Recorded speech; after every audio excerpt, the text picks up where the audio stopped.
Okay, so when it comes to Rosh Hashanah, if you had to define in one word or one line or one phrase, what's the primary thing that we're supposed to achieve or focus on or do on Rosh Hashanah? Hear the shofar. That's okay. What you're supposed to do is hear the shofar. Exactly. Okay. And as you see, I've got my interesting shofar today. Is what? Focus on the mouth. Focus on Hashem's malchus, right? Okay. So here's the interesting thing. When it comes to blowing the shofar, so the question is why? Why do we blow a shofar? Because immediately you identify that the primary mitzvah of Rosh Hashanah is the shofar, right? Everything else is just coloring, the apples and the honey and the pomegranates and the head of the fish, all that kind of stuff, even tashlich. These are things which are all just kind of accessory to Rosh Hashanah. But the key thing of Rosh Hashanah is to blow the shofar, right? So now you've got to ask yourself. You don't have to do any of those others. I'm saying you're supposed to do. Obviously, you're supposed to do all this. You don't have, like I'm saying. The fish of the head of the fish. But I'm saying these things. At the end of the day, minhag is a serious thing. We don't just discard a minhag, right? But I'm just saying, nobody's going to suggest to you that the main thing of Rosh Hashanah is having a fish on your table, right? Whereas the shofar is the main mitzvah. That is the single mitzvah that defines Rosh Hashanah and distinguishes it from every other day on the calendar, including Yom Kippur. Right? There's no mitzvah to hear the shofar on Yom Kippur. So that tells you that the shofar obviously contains in it whatever the overriding theme of Rosh Hashanah is. So now you have to inform everybody who came now that we changed the rules. See? Okay, so you're saying shofar is from the word leshaper, right? So we're going to get to that in just 1 second. So first of all, everybody will acknowledge that there's a mitzvah to blow the shofar, right? That's clear. That's simple. That's basically, you don't have to know anything. You don't have to be a big Talmud Chacham. You know that there's a mitzvah to blow the shofar on Rosh Hashanah. Okay. Then the question is, why is that the mitzvah? Out of all the various things that Hashem could have told us to do on Rosh Hashanah, why is it specifically the shofar? So the Rambam writes something very interesting. He says, and the language of here is extremely interesting. The Rambam says,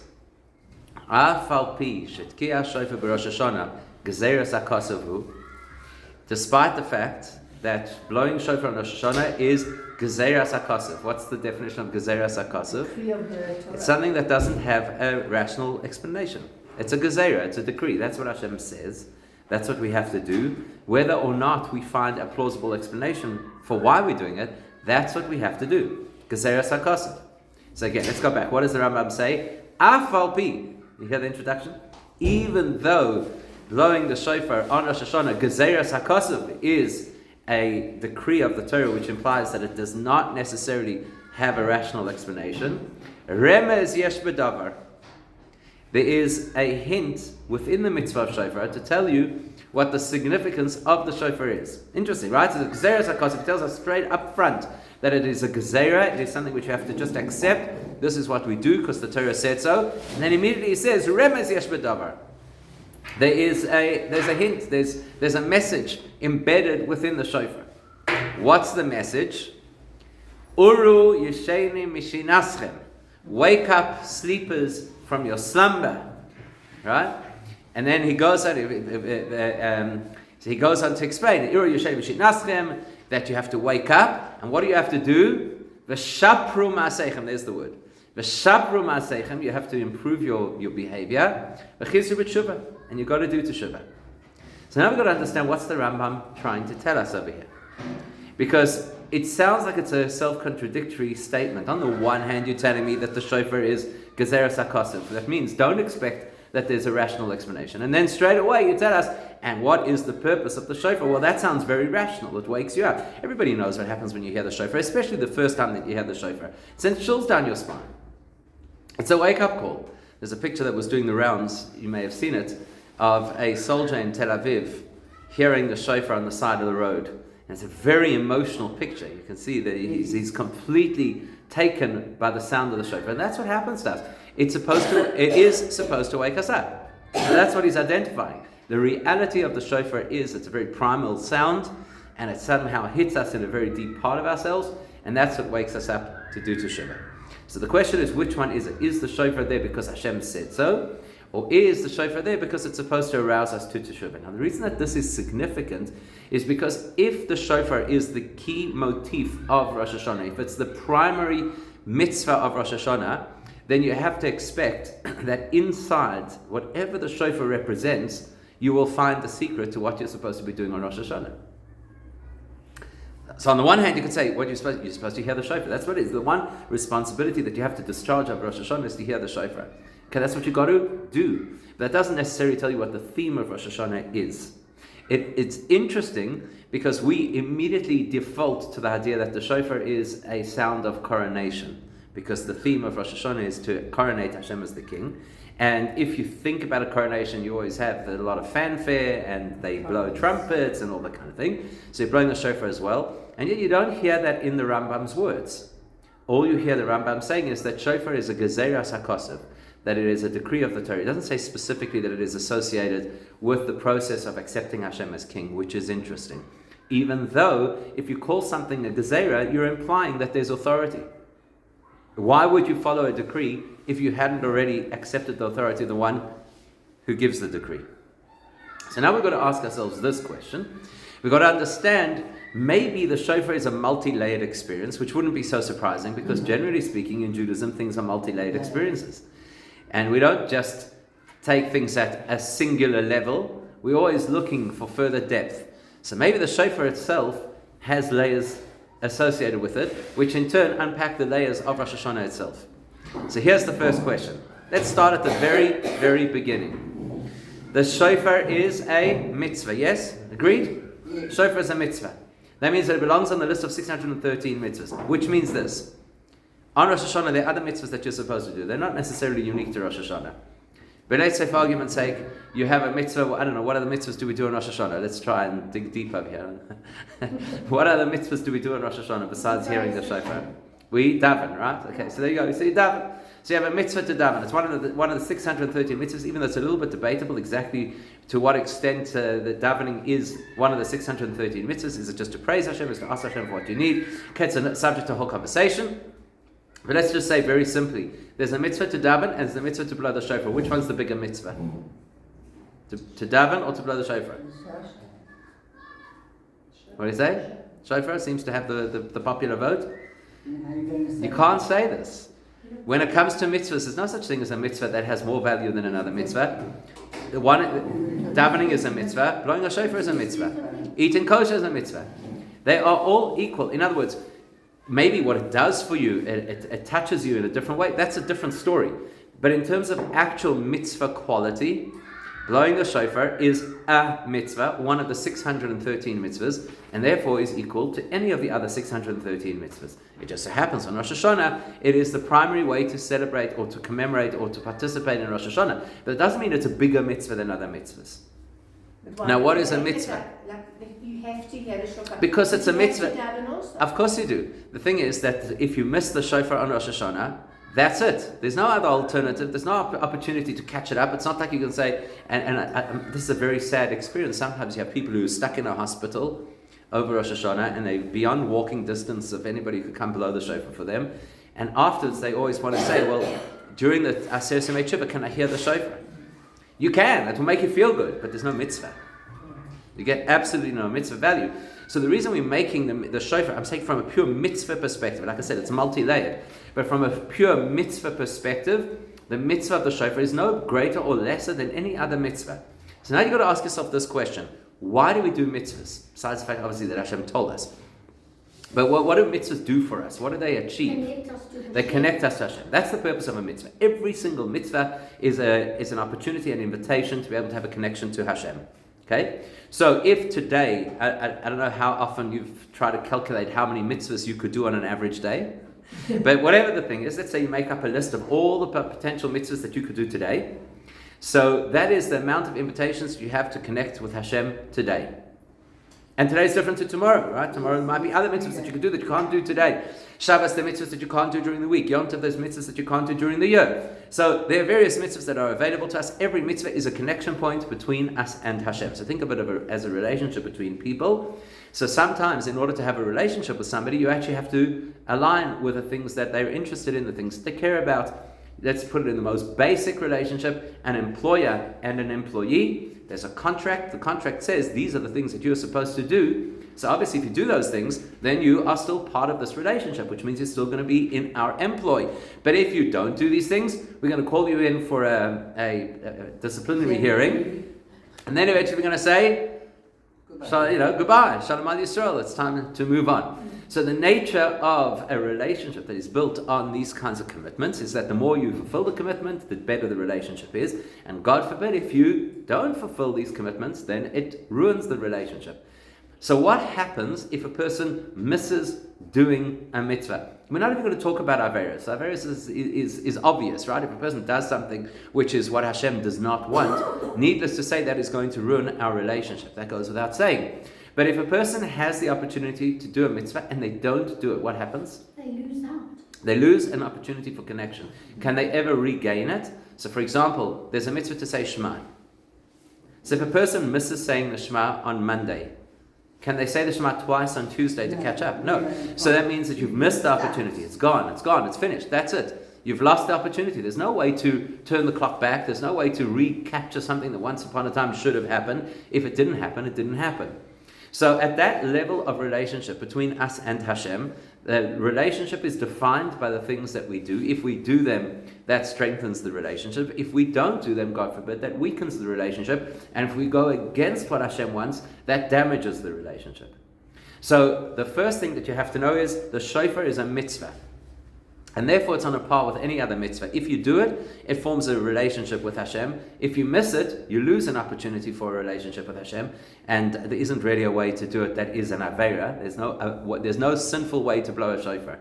Because halachically, even if a person stole a shofar and they blew it, they would still fulfill their obligation, believe it or not. Unlike a lulav, which if you stole a lulav, you cannot fulfill the obligation. So there's no way to do the shofar in a manner that is contrary to Jewish law. I'm saying that actually is an Aveira, that's what I'm saying. It's a Shabbos. Unless it's Shabbos, correct. If there's Shabbos, so what are you breaking? You're not breaking the law of shofar, you're breaking the law of Shabbos. So there is no law of shofar on a Shabbos, so you'd be breaking the law of Shabbos. But there's no way that you can blow the shofar in a way that breaks the law of shofar. But wasn't the thing of shofar carrying rabbinic? Okay, subject for another whole conversation which needs its own attention, right? But the fact of the matter is, once it's mandated that the rabbis say you cannot blow the shofar on Shabbos because of the Gzeira Derava, so that's it. That's the law. Okay? So on the one hand, shofar represents a mitzvah like any other mitzvah, and you have to fulfill it in order to have a relationship with Hashem. Comes the Rambam and says, but there's more. Remez yesh b'davar. There's also something that the shofar represents, and that is, it represents teshuvah. And one of the main reasons that we blow the shofar is in order to wake us up so that we should do teshuvah. Now you've got to ask yourself the question, is teshuvah a mitzvah like any other mitzvah? And the shofar is a mitzvah like any other mitzvah in the sense, you do it, you fulfill the mitzvah. If you don't do it, you've lost the opportunity to do the mitzvah. Is teshuvah a mitzvah like any other mitzvah? My question is not, is it one of the 613 mitzvahs? The question is it a mitzvah like any other mitzvah? No, it's different. Why is it different? No, it's different because here you are actually asking for something that you haven't, the other mitzvahs don't encompass.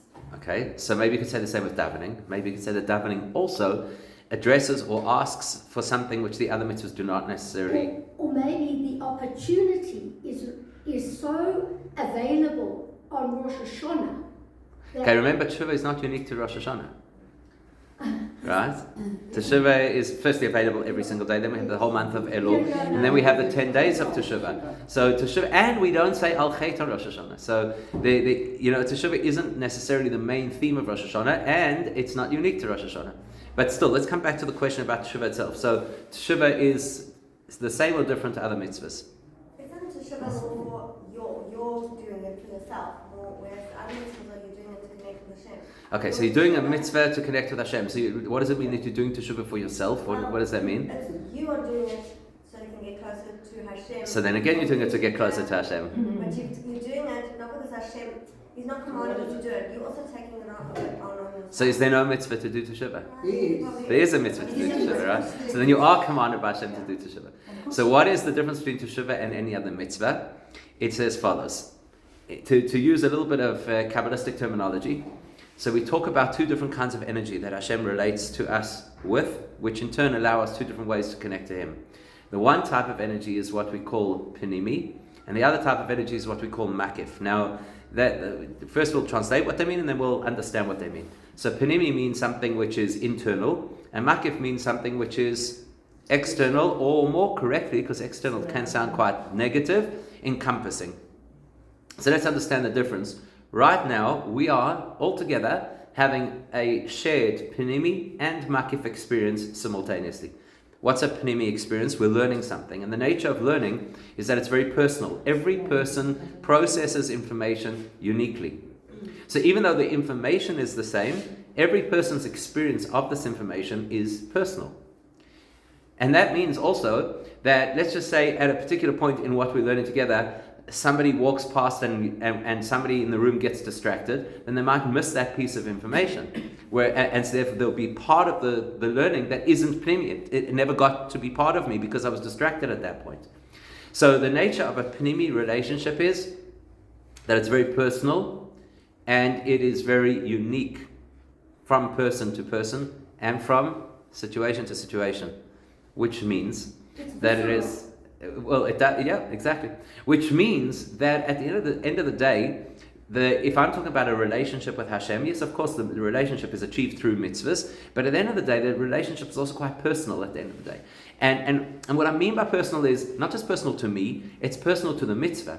So in other words, if there's a mitzvah today, so let's skip shofar for a second, let's use a different example of something that's coming up. If there's a mitzvah to shake a lulav, that means that this particular portal of connection is personal to this day on the calendar. If you shake a lulav one day earlier, it has no connection. If you shake a lulav after Sukkot is over, it has no connection. It's only on that day that particular portal of connection is open. If you get it, you get it. If you don't get it, you lose it. So that's what we call Pnimi. That's what we call a personal relationship, not only personal between me and Hashem, but personal to the circumstances. Does that make sense? Yes. Okay. Now, there's a greater type of energy, which is what we call Makif. Makif means that it is not anchored to a specific time or a specific mode. In other words, the energy is so powerful that it can behave even when the particular elements are not in place. What do I mean by that? So, relationships, Pnimi, personal relationships, are dependent on certain things. If you do X and Y, we can have a relationship. Again, the employer and the employee. The contract is very specific. It's very Pnimi. It's very personal. This is your job. So if a person, for example, has the responsibility in the company to be the accountant of the company, so therefore their responsibility is to make sure that the books balance and that we are legal with in terms of the tax laws, etc. But this person decides that they don't like the way that the cleaner cleans the floors. So actually they're going to take an hour out of their day every day to mop the floors. We're going to say to them, you're going to lose your job because it's very important to have clean floors, but it's not your job. It's not what you should be doing, and therefore it's actually counterproductive to be using your energy in that particular field. That's what we mean when we say Pnimi. It would be completely counterproductive to take a lulav and start shaking it on a regular Wednesday. It has no value. It's not your job. It's not designated as a mitzvah during that time, and therefore if you miss the opportunity, you miss it. If you try to do it some other time, it doesn't help. A Makif energy means that there's something greater than the specifics. So for example, when you have a good friend, yes, of course, there is an understanding that in the relationship you have with a good friend, there's certain things that you have to do at certain times. Otherwise, the friendship is in trouble, right? But it is possible that two friends have a fallout. Ever heard of this? Can happen, right? The two friends have a fallout, and they don't speak to each other for a period of time, whatever it is. And then what do? At some point, they come back together and they say, you know what, this is nonsense. Our relationship is far bigger, it's far greater than this particular niggle that got in the way. So that's why we're able to get past the damage that was done to the relationship, because there's something bigger, there's something deeper within our connection, within our relationship to each other, and that's going to override the fact that the so-called contract was broken. That's what Teshuvah is. That's Teshuvah. Teshuvah is a recognition of the fact that we have a level of relationship with Hashem which is based on the things that we do. But God forbid if we've let ourselves down and we haven't done some of those things, Then there's something that wakes us up. This is what the shofar is supposed to represent. There's something that wakes us up with an even deeper level of connection to Hashem, where we realize, you know what? Yes, of course, I do these things in order to improve my conscious relationship with Hashem. But at the end of the day, my real relationship with Hashem is even more powerful than my conscious relationship. In other words, I have an intrinsic connection to Hashem. That's why we use the word teshuvah, which comes from the word to return, because it means I'm coming back to recognize who I really am at the core of my being. Okay, that's what teshuvah is. So that you can't mandate, because the minute you mandate something, then you've made it very specific, you've kind of locked it into a particular channel, it becomes a mitzvah like any other mitzvah. So therefore the Rambam says the shofar is not a mitzvah of teshuvah, it's a remez, it's a hint at teshuvah. Why is it a hint?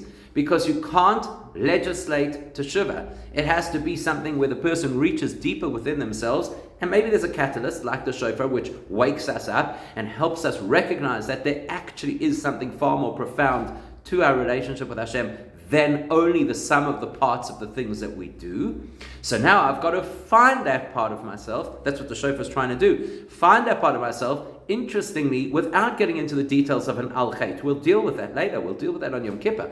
But first of all, I've just got to find myself. I've got to find this point of connection, this intersection between myself and Hashem at the core of my being. That's really what we're trying to achieve on Rosh Hashanah. You know, if you go back to the very first Rosh Hashanah in history, that was the creation of the first human being. And the Gemara identifies, based on what King David writes in Tehillim, that as soon as Adam was created, the very first thing he did was, he said, he was addressing the other created beings, who obviously were not human, and he said, let us bow to Hashem and bless his name. What does that tell you? That tells you that is the core of who we are. We are dedicated to Hashem. We are dedicated to serve Hashem, to bow to Hashem, to praise Hashem. That is the core of who we are. We lose that along the way because we get distracted and because we get lazy or because we don't understand what we're supposed to be doing. So that's where Rosh Hashanah takes us back. It's the remez, it's the hint within the shofar that is not black and white. That's not written in the pasuk, blow a shofar so that you will do teshuvah. It's much more profound than something that can be written into a script or that can be written into a particular mitzvah. So that's something that we want to achieve on Rosh Hashanah. It's the recapturing of who we really are. We have veered from the path, and now we've got to come back to discover who we are, not how we are. Because very often we determine who we are based on how we are, and that's a mistake. We have to actually determine who we are based on who our essence is. So that's really the lesson of the shofar. But then the truth is it goes even one step deeper than that, because the Rambam tells us it is gezeras hakosov. A gezerah is something which means I do it even if I don't understand and appreciate why I'm doing it. Even teshuvah, quite correct. Even teshuvah, at the end of the day, could be something that I appreciate. I appreciate doing teshuvah. I understand if I value this relationship and I feel that we've fallen out of connection with each other, then I value the need to restructure this or reconstitute this relationship. I want to find the relationship again. Gezeras HaKosov takes me even deeper than that.